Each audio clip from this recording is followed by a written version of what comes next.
বন্ধুরা, আপনাদের বাগানের অবস্থাটা এখন কি আছে একটু জানাবেন। আমার বাগানের অবস্থাটা একটু দেখে নিন। এই গাছগুলোকে কিছুদিন আগে প্রতিস্থাপন করেছি।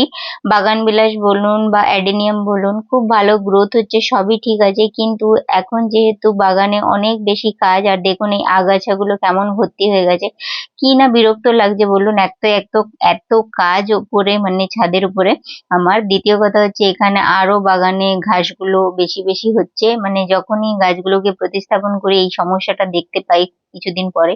তো আমি এই ঘাসগুলোকে তুলে কিছুদিন, মানে 1-2 দিন রোদ দেখাই, তারপরে হলো এগুলোকে ঝেড়ে নিই, মাটিটাকে ঝেড়ে রেখে দিই, আর ঘাসগুলোকে ফেলে দিই। এইভাবে করি। আপনারা কি করেন অবশ্যই জানাবেন। আর এই ঘাস কম করার জন্য কি করতে হয় সেটা যদি জানা থাকে কোনো ভিউয়ার্সের, অবশ্যই কমেন্ট করে জানিয়ে দিও আমাকে, যাতে আমার একটুখানি হেল্প হয়। যেহেতু আমার কাছে অনেক বেশি গাছও আছে, আর প্রত্যেকটা গাছকে এইভাবে বারবার পরিষ্কার করো, একটু প্রতিস্থাপন করো, তারপরে এইভাবে পরিষ্কার করতে গেলে অনেকটা খাটুনি বেড়ে যায়।